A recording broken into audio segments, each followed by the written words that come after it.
Vamos a compartir algunos versículos bíblicos. Hoy vamos a tratar, como hablamos, algunas partes de las emociones y las que más están siendo afectadas en estos tiempos. Vamos a hablar del temor. ¿Qué nos dice la Biblia sobre el temor? Vamos a Isaías 41:10. Isaías 41:10 nos dice: no temas, porque yo estoy contigo. No desmayes, no te rindas, porque yo soy tu Dios que te esfuerzo. Siempre te ayudaré, siempre te sustentaré con la diestra de mi justicia. No temas, porque yo estoy contigo. El temor, el miedo, el pánico, el terror, sentimientos que son los que más están afectando hoy en día y son causantes de depresión, de amargura, de ansiedad. Hoy es un día para tú aferrarte a esta promesa del Señor, para no temer.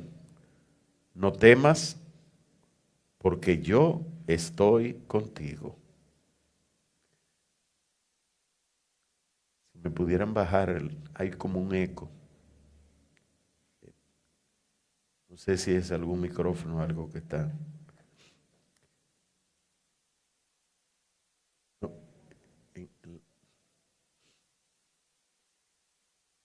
Cuando Jesús se encontraba con algún enfermo, con algún necesitado, sus primeras palabras eran: no temas, porque el temor es todo lo contrario a la fe.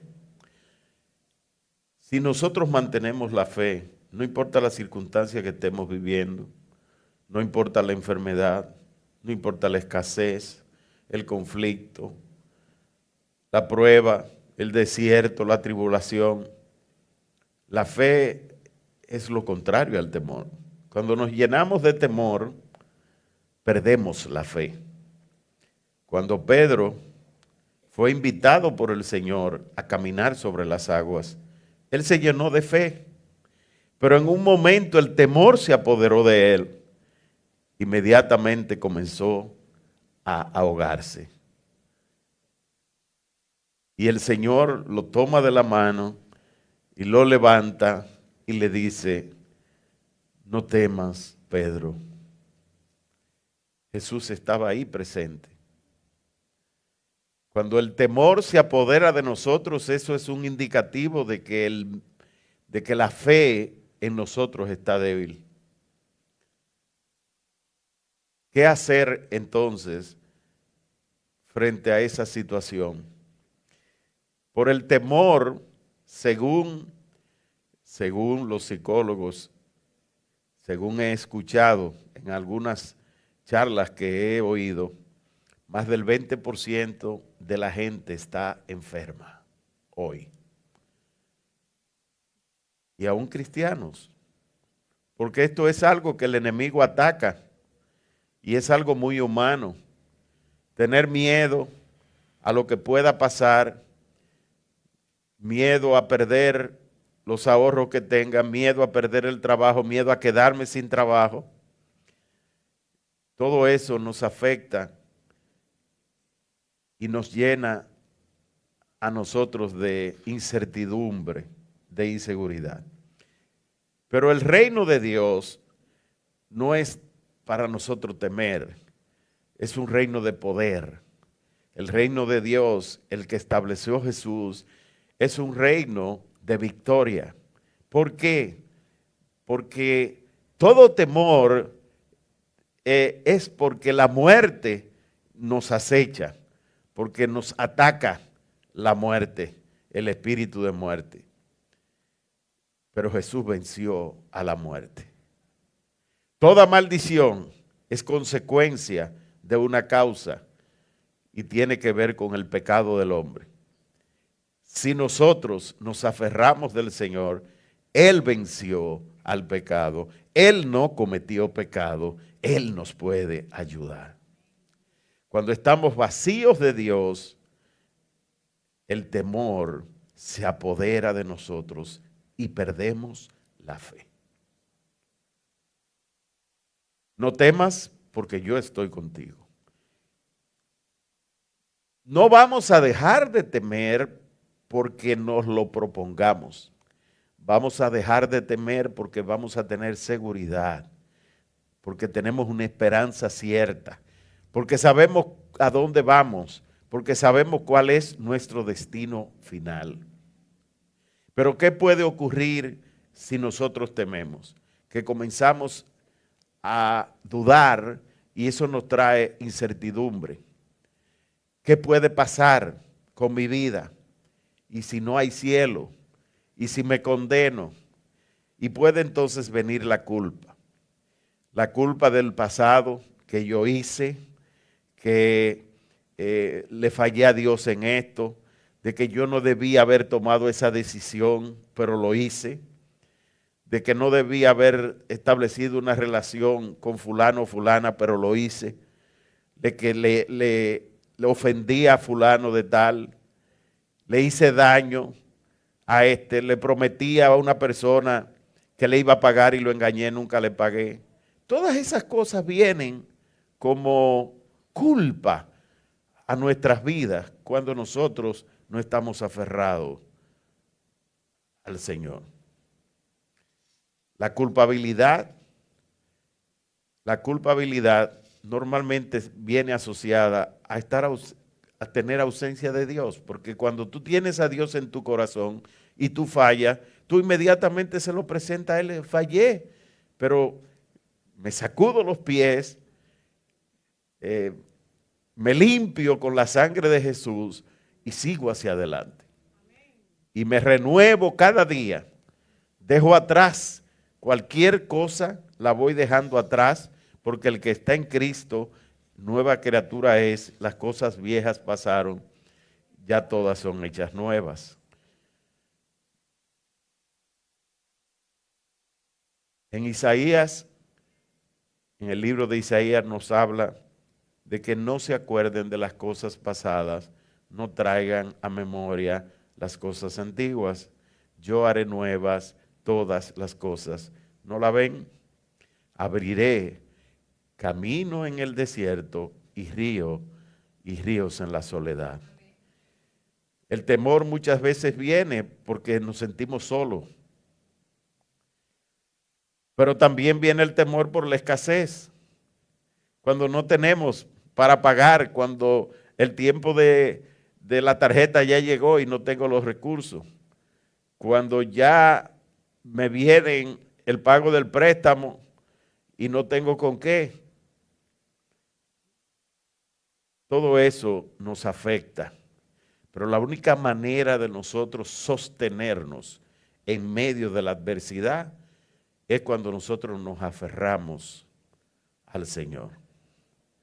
Es cuando nosotros estamos unidos con Él, que no importa lo que esté ocurriendo en el alrededor, yo estaré firme, yo estaré confiado, yo estaré seguro, porque sé en quién he creído. Segunda de Timoteo 1:7 nos dice cuál es la característica del reino de poder, del reino que Jesucristo vino a establecer aquí en la tierra. Porque no nos ha dado Dios espíritu de cobardía, de temor. Dios no pone el temor en nosotros, el temor lo pone el diablo. Porque en Dios nosotros estamos seguros y confiados de que Él tiene el control de todas las cosas. Sino que nos ha dado poder, amor y dominio propio. Poder porque Él es capaz de romper con todo yugo, con toda atadura, de sanar cualquier enfermedad, de resolver cualquier situación económica, de hacer que la gente cambie, que piense de otra manera, de amor, porque Él manifiesta su amor para con nosotros en cada detalle de nuestras vidas y nos fortalece para nosotros poder amar a nuestras parejas, amar a nuestros amigos, a nuestros familiares, a los más cercanos, y de dominio propio, porque muchas veces queremos hacer las cosas buenas y no las hacemos. Yo me sorprendo porque uno ve a la gente y uno le pregunta si quiere que le hablemos de Dios. Y muy poca gente dice, no me hable de Dios, que yo no creo en eso. No, lo que sí no creen en la religión. No me hable de religión, porque yo no creo en eso. Pero de Dios todo el mundo quiere que le hable. Y cuando usted va al corazón de la gente, todo el mundo quiere ser bueno. Yo puedo decir que solamente iniquidad grande tienen en el corazón para no querer ser buenos, son los que le sirven al diablo. Porque ellos saben lo que están haciendo, ellos saben que hay demonios, ellos saben que en los altares les sirven a demonios, pero ellos son capaces de renunciar a la búsqueda de Dios con tal de ellos conseguir su casa, con tal de ellos recibir dinero, con tal de tener la pareja que ellos quieren, aunque sea casado o casada, conseguir las cosas como sea, y eso le llena, a cambio de que el enemigo se haga parte de ellos y los controle y los domine. El dominio propio viene a nosotros como un fruto del Espíritu, y viene por el sacrificio que nosotros hacemos. Sacrificio de alabanza delante de Dios. Quiere decir que nos cuesta. Yo no le estoy predicando aquí para que todos los que estén sueltamente acepten lo que estamos hablando. Porque tiene que haber un sacrificio de alabanza, y el sacrificio de alabanza es porque nosotros nos resistimos. No nos gusta hacer las cosas para Dios. No nos gusta hacer las cosas conforme a la palabra, sino a mi criterio. No estoy de acuerdo con eso. ¿Por qué tengo que hacerlo de tal manera? ¿Quién ha dicho que debe ser de esta manera o de esta otra? No nos ha dado Dios espíritu de temor. Nos ha dado dominio propio cuando Él nos fortalece en medio de la situación. Porque tenemos que morir a nuestro yo. Tiene que haber un sacrificio, tiene que haber un costo, hay que pagar un precio. Hay que pagar un precio, aunque recibimos por gracia de parte de Dios, porque Él es el que toma la decisión en su soberanía. Pero nosotros para recibir la bendición tenemos que pagar un precio, hay que obedecer. Y ese precio nos cuesta. Y eso, por eso se habla de sacrificio de alabanza, porque nos cuesta, pero Dios nos premia. Cuando uno paga el precio, usted no tiene que ir a la banca. Si usted paga el precio, Dios te recompensa. Dios te premia. ¿Cuántos no han pasado tiempos de crisis de un año de escasez? Todos.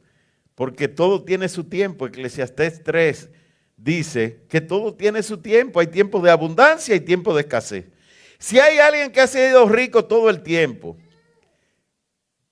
o que en algún momento no se ha visto en un lugar donde a pesar de tener millones en un almacén de artículos, le falte uno para darle uso, yo creo que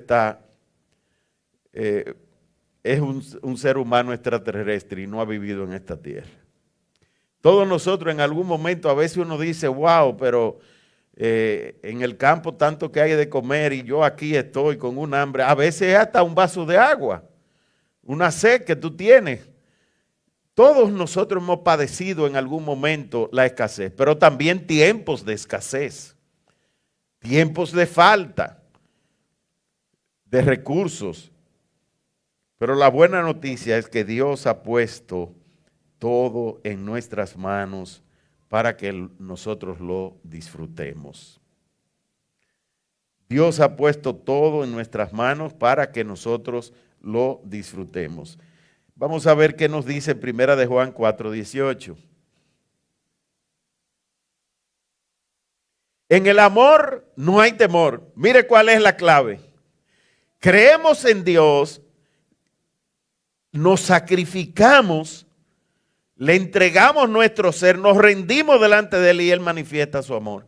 Y entonces tú comienzas a vivir la vida diferente.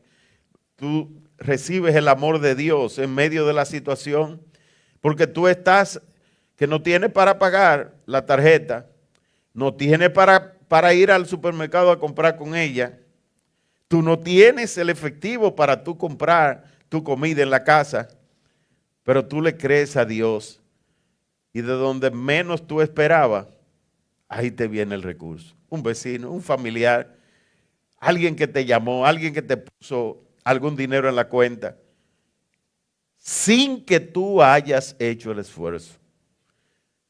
Porque el mejor satélite no es el de New Link, el mejor satélite es el del Señor. Porque ese está 24/7, viendo todo lo que necesitan los hijos de Él, los hijos de Dios, para escucharlo, para bendecirlo, para suplirle sus necesidades y para manifestarle su amor. En el amor no hay temor, sino que el perfecto amor, ¿qué es lo que hace? Echa fuera. Quiere decir que cuando tú te aferras al amor de Dios, el temor tú lo sacas de tu vida. Cuando en medio de la situación tú decides, voy a buscar de Dios, y aunque me cueste, aunque no quiera, aunque yo esté desconfiado, yo voy a sacrificarme, yo voy a buscar de Dios. ¿Qué resulta? Al final Dios muestra su amor para contigo y el amor de Dios echa fuera todo temor. Porque el temor lleva en sí castigo. Viene con el temor la pena. Le voy a hacer una pregunta. Y aquí hay abogado. ¿Qué es lo que tipifica un delito? ¿Qué es lo que tipifica un delito? Una infracción. Tiene que haber una infracción, pero la infracción está asociada con un daño. En términos espirituales, el daño nosotros le llamamos maldición. Y la maldición es consecuencia de la maldad que hay en el hombre. Si no hubiera maldad, camináramos en bendición, todo estaría bien y estaríamos en la comunión con Dios. Nos iría bien todo el tiempo. Bien, el delito implica una pena.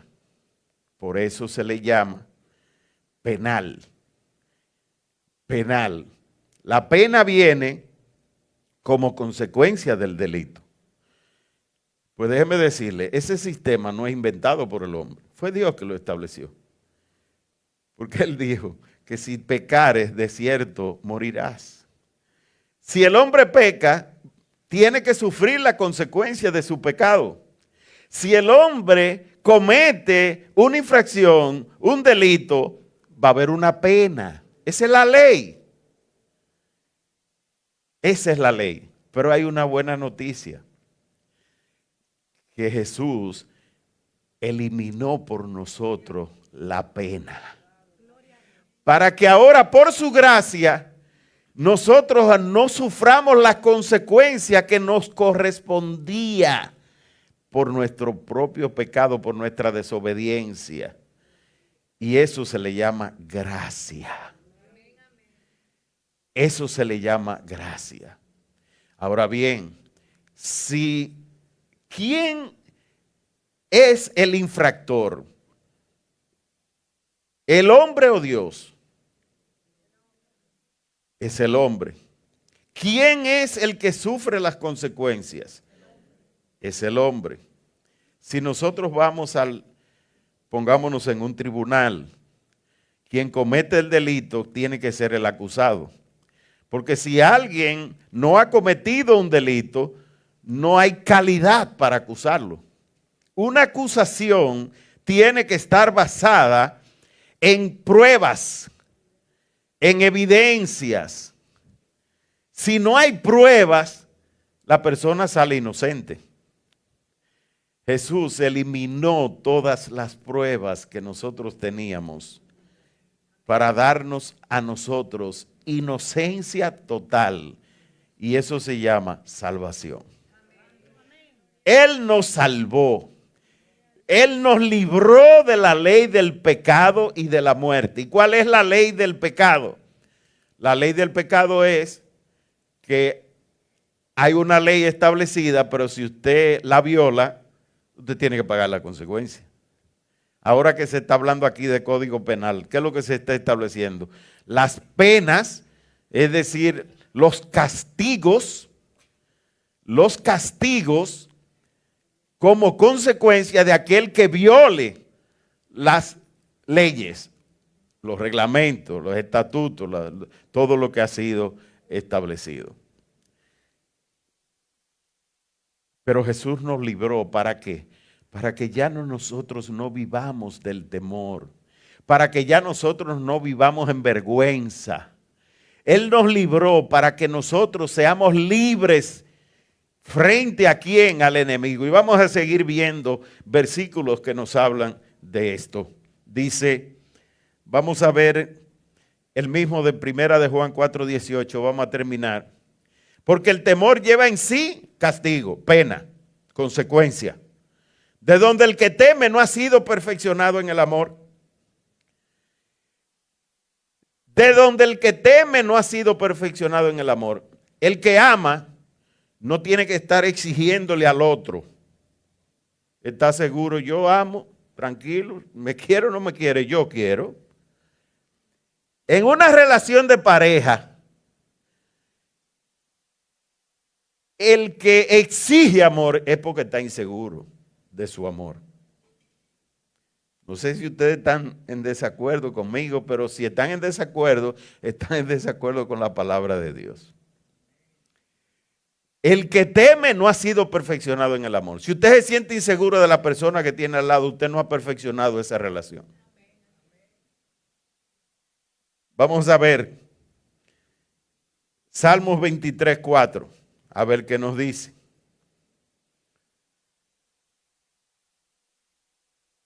Aunque ande en valle de sombra de muerte, vamos, usted tiene que decir eso. Aunque ande en valle de sombra de muerte,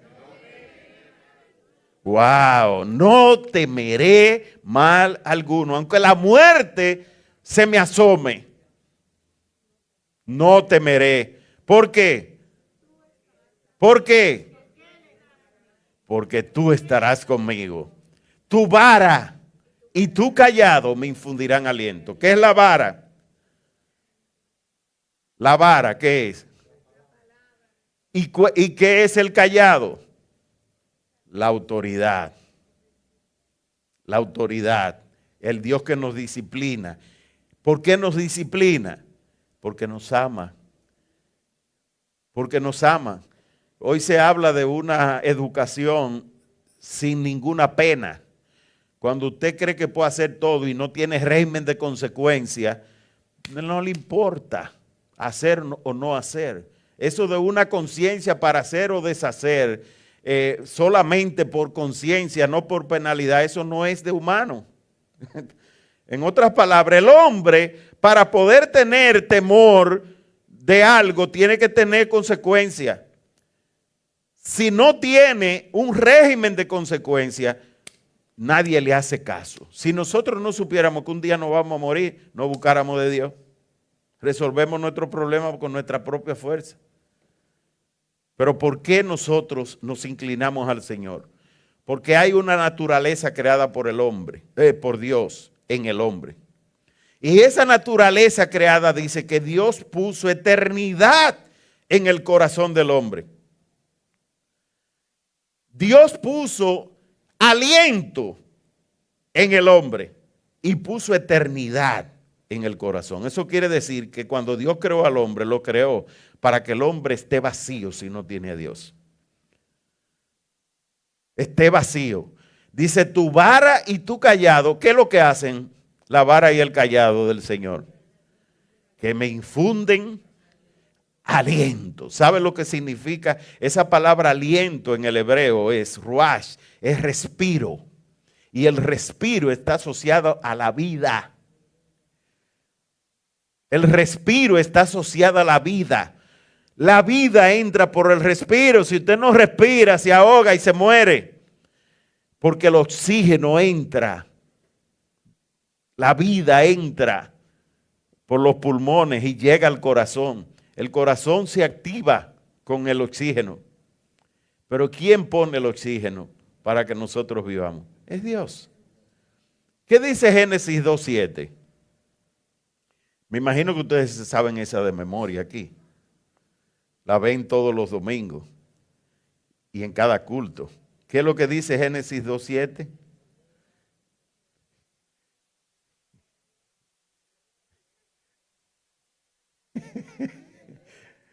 Léamelo. Entonces, Jehová Dios formó al hombre del polvo del suelo y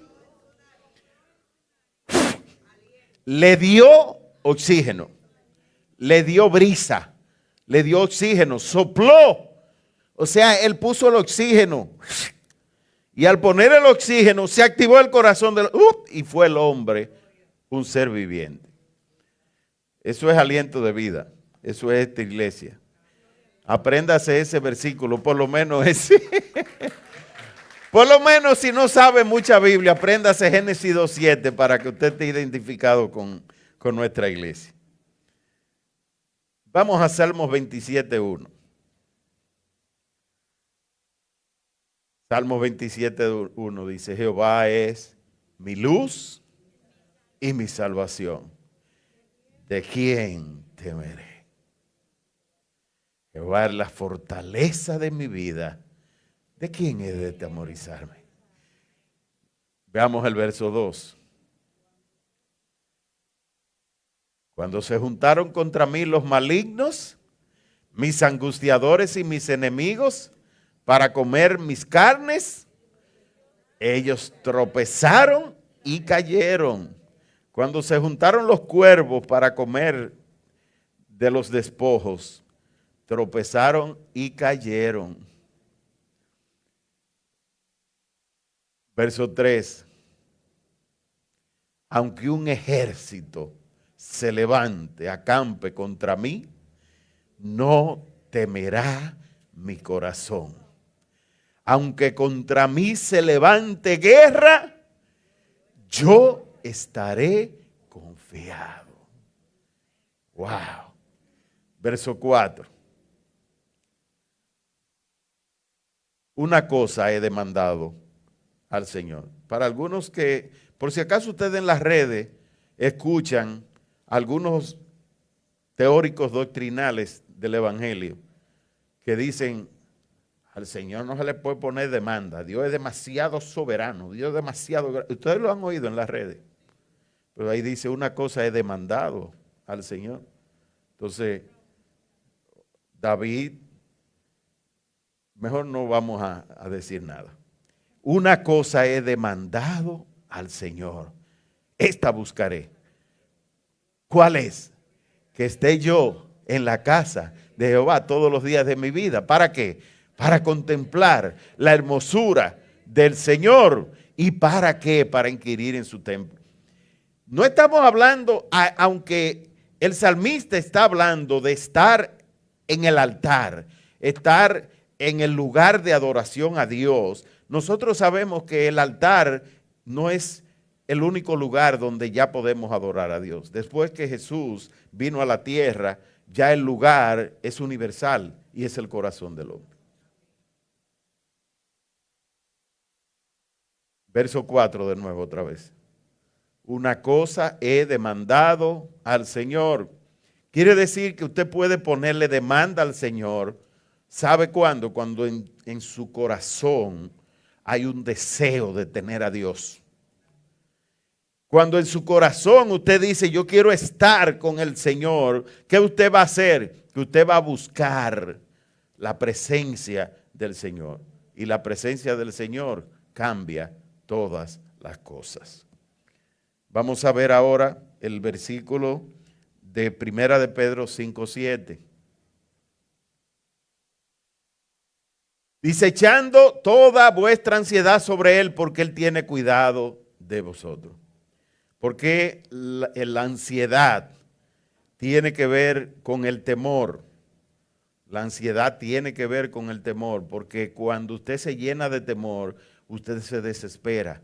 Usted quiere hacer cambiar las cosas y eso le trae frustración, confusión, angustia. Usted quiere que las cosas sean de una manera, pero al no poder, entonces se llena de ansiedad. Usted quiere cambiar la relación. Usted quiere cambiar a sus hijos. Usted quiere cambiar su situación económica, pero no puede. Y como no puede, se frustra y al frustrarse viene la ansiedad. Viene la insatisfacción. Viene el no sentirse contento. Y ahora vamos a hablar de lo que es la vergüenza. ¿Qué hizo Adán cuando cometió pecado? ¿Que se avergonzó?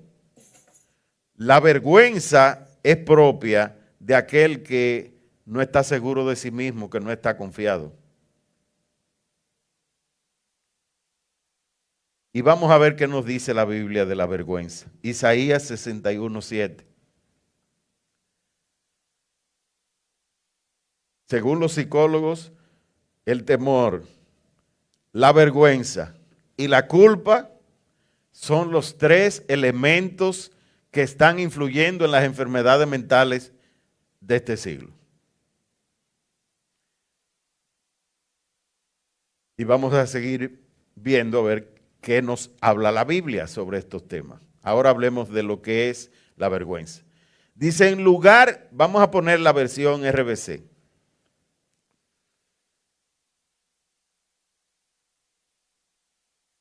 En lugar de su doble confusión y de su deshonra, les alabarán en sus heredades, por lo cual en sus tierras poseerán doble honra y tendrán gozo perpetuo.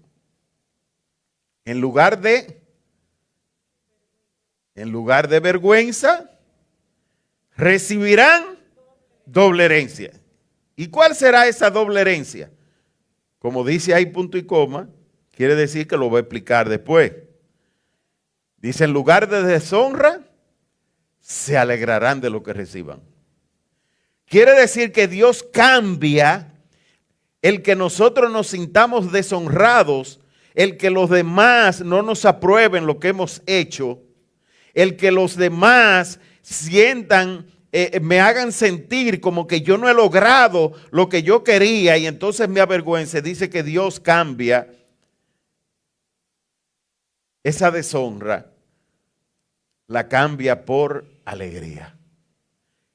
Quiere decir que si tú haces las cosas confiado en Dios, Dios te respalda.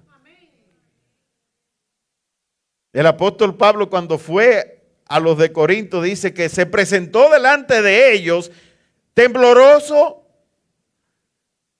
estaba temblando porque hablaban de él, lo atacaban, le decían que era un vividor. Y Pablo le decía, todo obrero es digno de su salario. Y doy gracias a Dios que con mis propias manos me puedo sostener. Y sin embargo, tengo derecho a pedir, porque le he predicado el evangelio, porque le sirvo a Dios y el obrero es digno de su salario. Pero cuando él fue delante de ellos, dice que fue con mucho temor, fue a predicarle con temor. Así es que yo no sé si alguno de los que está aquí que ha predicado, cuando le tocó la primera vez predicar, lo hizo suelto, libre, ya estaba preparado o se asustó. No, porque hablemos, la vergüenza tiene que ver con el susto. Usted se asusta, usted se pone nervioso, tensa, usted no sabe qué es lo que va a decir y hacer, y a veces usted se prepara para el examen y le viene la pregunta que usted sabe que le iban a salir y después ni se recuerda de la respuesta. Por el temor, por el miedo. Pero el miedo es un temor a vergüenza de quedar mal. Entonces, ¿qué hace Dios? Que nos cambia la deshonra, dice, por alegría. Dice, porque en sus tierras se recibirán doble honra y gozarán de perpetua alegría. Quiere decir que es la deshonra y la vergüenza, Dios la cambia por gozo. Dios la cambia por gozo. Y además de eso nos da un doble gozo. ¿Estamos entendiendo bien? Nos da un doble gozo. No solamente decimos, wow, salí bien, qué presión tenía.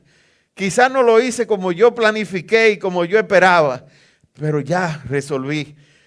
Me pusieron a orar y yo nunca había orado en público, pero yo salí de eso. Yo le dije a Dios lo que salió de mi corazón y ya. Yo sé que eso no le ha ocurrido a ustedes, a mí sí. Seguimos en Romanos 10:11, hablando de la vergüenza. Romanos 10:11.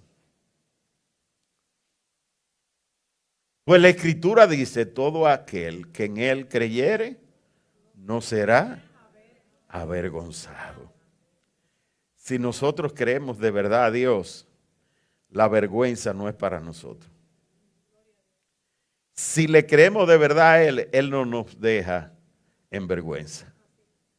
El hombre que en Él confía jamás será avergonzado. Vuelvo a repetirlo otra vez. El hombre que en el Señor confía jamás será avergonzado. ¿Y confiar es qué? Confiar no es solo decir yo tengo fe. Confiar es que cuando tú crees que tu relación con tu pareja no tiene solución, tú decirle, Señor, tú vas a ayudarme a resolver esto. Que cuando las deudas te han llegado a un nivel donde ya tú no aguantas más, donde ya tus tarjetas están hasta el tope, Dios te ha prometido que Él pagará tus deudas y tú le vas a creer a Él. Que aunque sea grande el monto de las deudas, si Él te prometió que tú caminarás sin deuda, Él te la saldará. Pero se requiere fe, confianza absoluta en Dios. No va a haber sanidad si nosotros no tenemos fe en que Dios está con nosotros. Podemos ministrar a los espíritus y hasta salirse de ustedes y salen de aquí de la iglesia y bajando la escalera los espíritus vuelven otra vez a la mente. Usted tiene que cambiar su mentalidad. Para que Dios pueda hacer una obra perfecta, no le ponga cuestionamientos a lo que Dios puede hacer. Póngale cuestionamiento a lo que usted está haciendo que no permite que Dios haga la obra. Póngase a pensar, ¿qué estoy haciendo mal con mis hijos? Póngase a pensar como hijo, ¿qué estoy haciendo mal como hijo? Que no estoy recibiendo de Dios lo que yo espero. ¿Por qué no recibo la sanidad? Pero mucha gente quiere que Dios lo sane para irse a fiestar, para irse al mundo.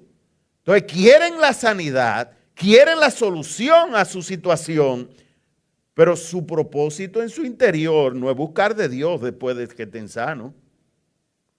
¿Y qué hace el Señor? Que le mantiene el aguijón. El apóstol Pablo le pidió al Señor, dice, 3 veces le he rogado al Señor que lo quite de mí. Y me ha dicho, bástate mi gracia, porque mi poder se perfecciona en tu debilidad. Por tanto, en lugar de presumir de mis revelaciones, dice el apóstol Pablo, más bien me gloriaré en mis debilidades, porque cuando soy débil, entonces es que soy fuerte. Pero esa fortaleza viene del Señor. Esa fortaleza viene del Señor. Isaías 54:4.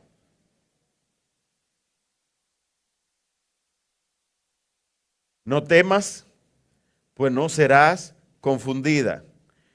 Y no te avergüences. Aquí tenemos, mire que la Biblia le da respuesta a todo. Mire cómo asocia el temor y la vergüenza. Dice, no temas, porque no habrá confusión en ti. No te avergüences, porque no serás avergonzada. No serás afrentada. No tendrás nada del cual te lamentarás por el hecho de haber tomado la decisión, sino que te olvidarás de la vergüenza de tu juventud y de la afrenta de tu viudez, no tendrás más memoria. El joven que comete errores por no tener madurez y el adulto que se lamenta por todo lo que no hizo siendo joven. Eso es parte de la vida. Pero Dios nos tiene a nosotros la respuesta. El hombre que en mí confía no será avergonzado. El hombre que en mí confía jamás será avergonzado. Otra vez, el hombre que en Dios confía jamás será avergonzado. Y vamos a ponernos de pie y vamos a dejar que el Espíritu Santo nos ministre. Hemos hablado de 3 raíces o causas de enfermedades mentales en estos tiempos. Hablamos del temor, hablamos de la vergüenza y hablamos de la culpabilidad. La culpa muchas veces viene por la falta de perdón. La falta de perdón. ¿Por qué a mí? ¿Por qué me lo hizo a mí? Me ofendió, habló mal de mí, me miró mal, mencionó mi nombre y me hizo daño. El daño, la ofensa, viene muchas veces como consecuencia de heridas que vienen a nuestro interior como consecuencia de que nosotros tratamos de proteger nuestro yo en lugar de confiar en Dios. Que digan lo que digan. Que digan lo que digan de mí. Me importa lo que Dios diga de mí. Que no me aprueben los hombres, me importa que me apruebe Dios. Eso no quiere decir que no nos vamos a someter a las autoridades. Porque ninguna rebeldía será aprobada por Dios. Rebeldía contra la autoridad cualquiera. El corazón de siervo del cristiano es algo que debe ser una patología en nuestras vidas, como si fuera una enfermedad. Servir al Señor y humillarnos siempre delante de Él. Vamos todos de pie y vamos a ministrar. ¿Aprendimos algo hoy?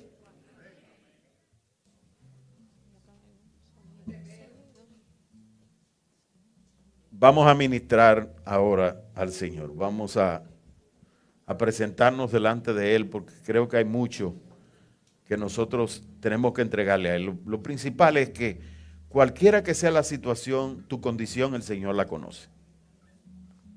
No hay nada que escape a su control. No hay nada que escape a su control. Todo detalle de tu vida Él lo conoce.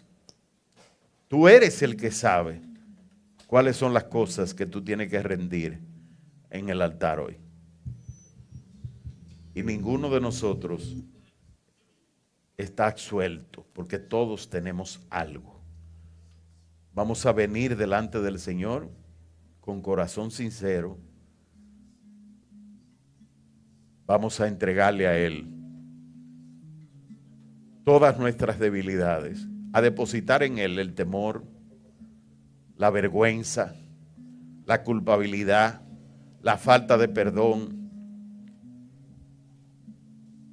la amargura, todas nuestras debilidades, vamos a presentarlas delante de Él.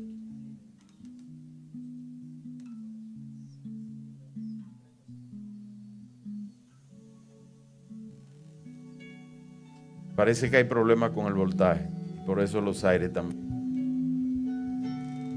Aleluya.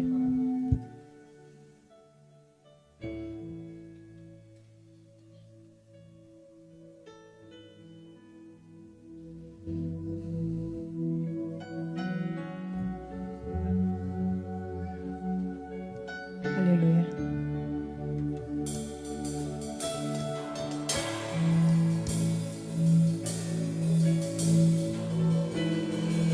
El tamaño de tu milagro, el tamaño de tu sanidad dependerá del tamaño de tu fe para decirle al Señor, toma el control. Busque a Jehová.